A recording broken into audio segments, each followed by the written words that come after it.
जिंदगी मिलल गुलाब से कांटों से बाधिया, जिंदगी मिलल गुलाब से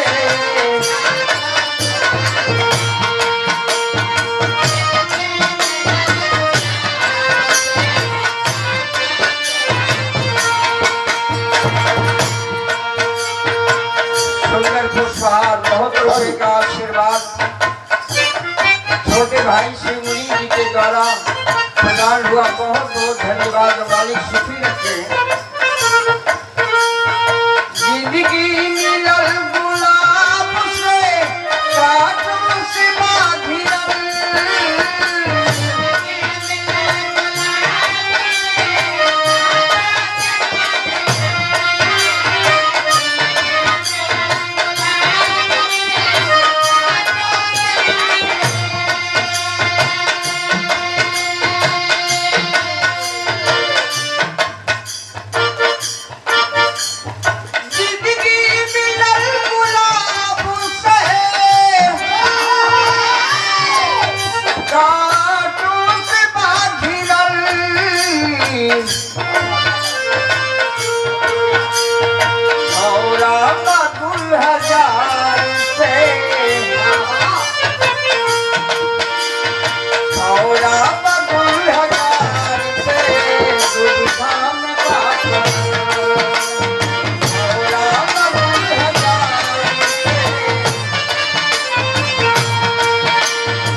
गुलाब का फूल बड़ा सुंदर है मगर उसके चारों तरफ कांटा है। ठीक इसी प्रकार से मनुष्य की जिंदगी मिली है लेकिन इसके चारों तरफ कांटा है।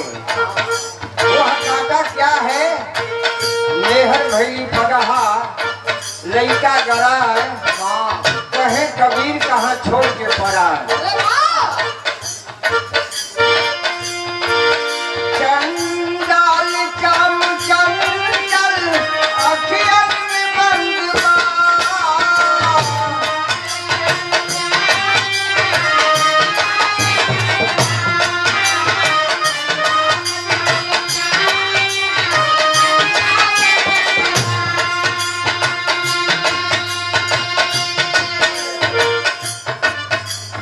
सुघर सोनार नाही, सुघर सोनार नाही गहना पसंद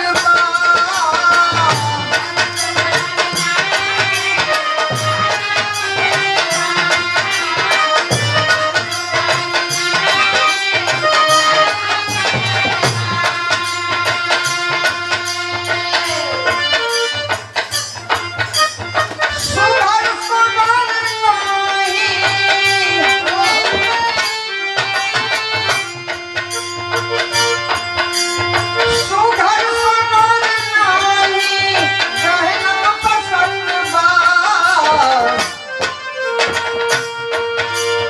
सपना के फूल शराब में,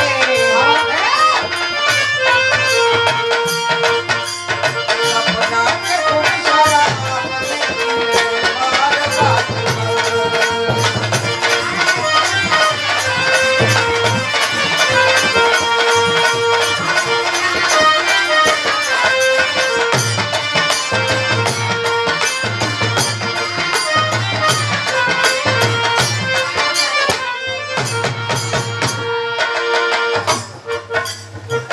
इस दुनिया में शोहरत क्या चीज है? जिस शोहरत को कमा करके बेचन जी चले गए, बुल्लू और रामदेव चले गए, जब तक बिरहा गाते थे बिरहा के यार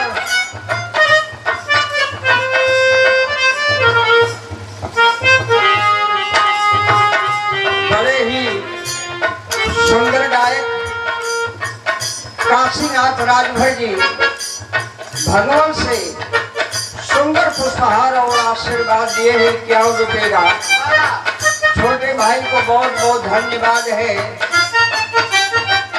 विरहा के पिछड़ापन का यही कारण है।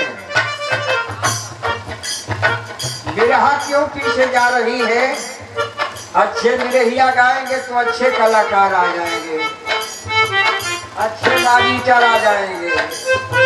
आकाशी खड़ा हुई है, धनंजय खड़ा हुई है, अवधेश खड़ा हुई है, तो मैदान छोड़ के भाग गई है। ऐसे कि हम लोग से कोनो आशा तय वो नहीं खे।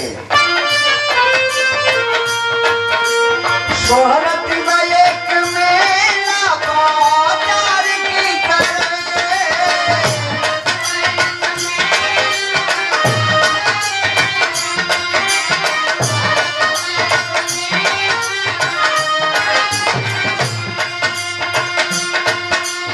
हसरत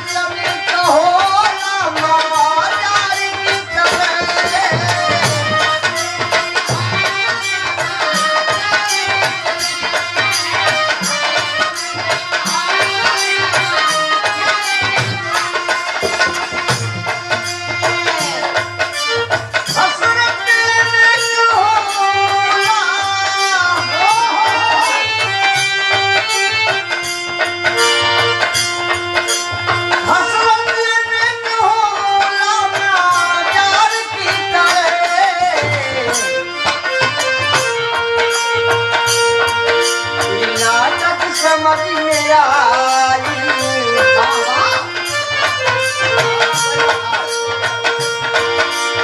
नाटक समझ में आई,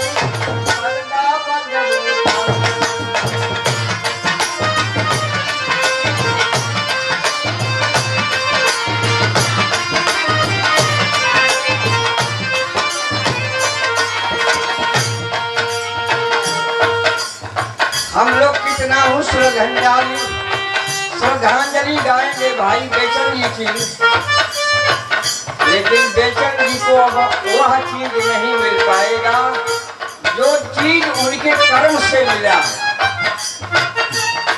अब तो जमाना केवल बात से बेचन की आत्मा को संतुष्टि दे रहा है, लेकिन आत्मा का खुराक कोई है नहीं, न कोई देने वाला है।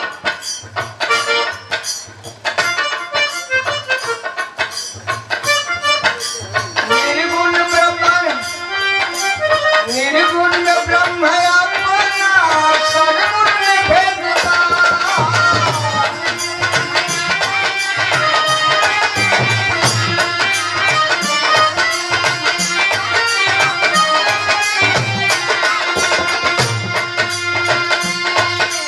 डोली कहार खातिर मरियत भेदता।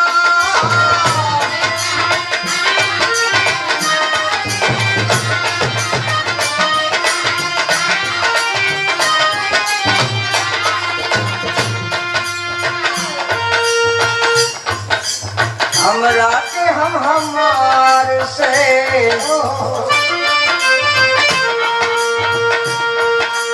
हमरा के हम हमार से तोहरा के काम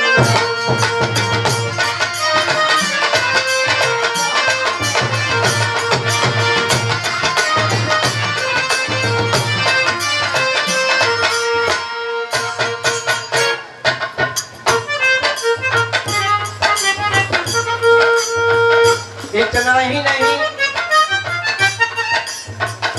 श्मशान घाट तक भेद है इस दुनिया में।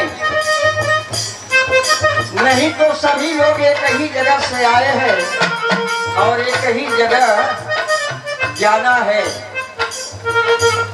इस दुनिया में बस यही इतिहास रह जाएगा कि आप समाज के लिए क्या किए हैं, परिवार के लिए क्या किए हैं।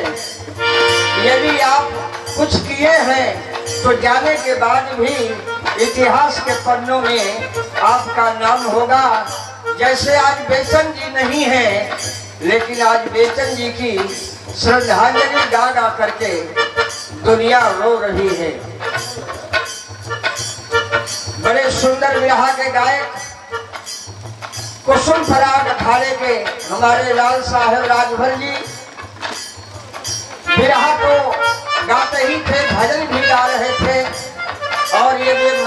हो गए हैं, एक मंदिर पर रहते हैं, इन्हें बहुत बहुत धन्यवाद है। भजन की बस एक लाइन है, आखिर में छंद आपको कविता में बंदवा,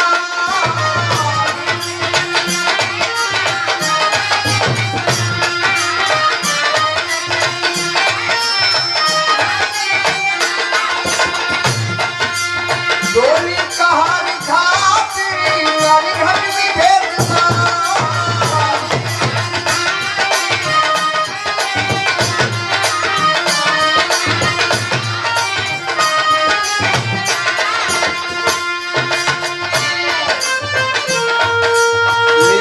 गई बाजार में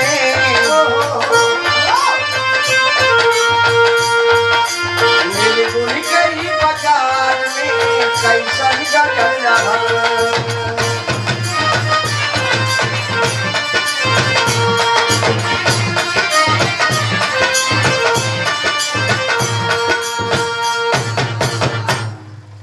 प्रेमी सज्जनों, इस जीवन का बहुत बड़ा मतलब है, लेकिन मनुष्य पा करके खाने में पीने में ऐश आराम करने में इसको खो देता है।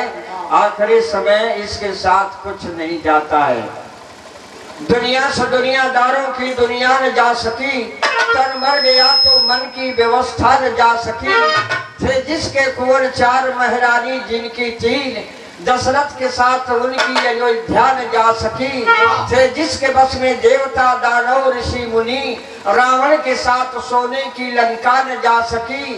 कब्जे में कर चुका था सिकंदर जहान को, जाने लगा तो साथ में दुनिया न जा सकी। और हिकमत हजार करके लुकमान थक गया, उसकी दवाएं मौत पे कब्जा न पा सकी। मस्ताना को हासिल है सदगुरु चरण की धूल, इनके करीब दुनिया की माया न जा सकी। दुनिया से दुनियादारों की दुनिया न जा सकी, तन मर गया तो मन की व्यवस्था न जा सकी। जब लुकमान जैसे वैद्य को इस दुनिया से जाना पड़ा, तो फिर हमारी आपकी बेचैन की क्या बात है। सत्पुरुष के फाटक पे खड़ा निरंजन काला, अब बिना टिकट का जाए न दे बार बार करी हारा। काल मुंह बा करके खड़ा है, चाहे आप एक्सीडेंट से चला जाए, चाहे घर में सोए हुए मर जाए, या कोरोना में बनारस जाकर के मर जाए, मरना ही दुनिया में सत्य है। इस धरती का नाम है मृतलोक, यहाँ जो आया है मरेगा भी नहीं तो धरती का बोझ बन जाएगा। सिकंदर जब विश्व विजेता हुआ तो अमृत की तलाश में अपने लश्कर को लेकर के चल दिया। एक जंगल में गया, उसमें लिखा था अमृत का तालाब। उसने जब ही पानी पीने के लिए दोनों अंजलि से उठाया, बगल में एक पेड़ था, उस पर एक कौवा बैठा था। कहा, सिकंदर पानी पीने से पहले जरा मेरी बात सुन लो।